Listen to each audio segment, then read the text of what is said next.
સરકારી ઉચ્ચતર માધ્યમિક શાળામાં જે મિત્રો વેઇટિંગમાં છે, એટલે કે ટાટ હાયર સેકન્ડરી પાસ કરી અને ગવર્મેન્ટ હાયર સેકન્ડરી સ્કૂલમાં જે ટીચર બનવા માટે એપ્લાય કર્યું હતું અને થોડા માટે મેરિટમાં વેઇટિંગમાં હતા, તો એવા મિત્રોની શાળા પસંદગીની પ્રક્રિયા શરૂ થઈ ગઈ છે.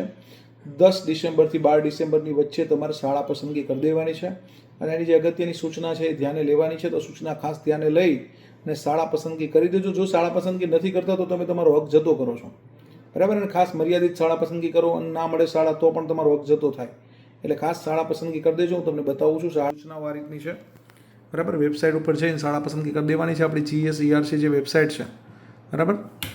હાયર સેકન્ડરી ગવર્મેન્ટ માટેની શાળા પસંદગી શરૂ થઈ ગઈ છે. એની જે સૂચનાઓ છે એ ખાસ વાંચી લેજો, સમજી લેજો. સૂચનાઓ સમજવા જેવી છે અને સૂચનાઓને ફોકસ કરજો. તો અહીંયા સૂચનાઓ આપી દીધી છે આપણને શાળા પસંદગી માટેની. 10-12નો જે લેટર છે એની અંદર, બરાબર. જે મિત્રો શાળા પસંદગી કરવાની છે, બરાબર, એમને બધાએ પોતાની અગ્રતા ક્રમ અનુસાર 10-12થી 12 સુધીમાં ઓનલાઈન શાળા પસંદ કરવાની છે.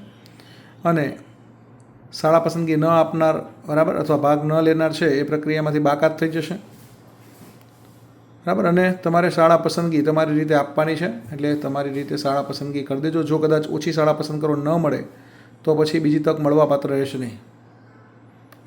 તો અહીંયા ઉમેદવારોની લિસ્ટ એની કેટેગરી સામે સમાવેશ કરવામાં આવ્યો છે. કેટેગરી પ્રમાણે, બરાબર, વેઇટિંગ ક્વોલિફાઈડ કેટેગરીને ધ્યાને લઈ શાળા ફાળવણી કરવામાં આવશે. આ રીતે તમારે શાળા ફાળવણી કરવાની છે. એની સૂચનાઓ પણ તમારી વેબસાઇટ ઉપર મૂકી ગઈ છે. લોગિન કરી અને તમે હાલ શિક્ષક તરીકે ફરજ બજાવો છો કે નહીં, બરાબર, અને તમે શેના માટે ફોર્મ ભર્યું છે એ બધી વિગત આપી અને સેવ કરીને તમારે શાળા પસંદ કરતી જવાની છે. અને જે પ્રોસેસ હતી શાળા પસંદગીની એ ફોલો કરવાની છે. All the best. Best of luck.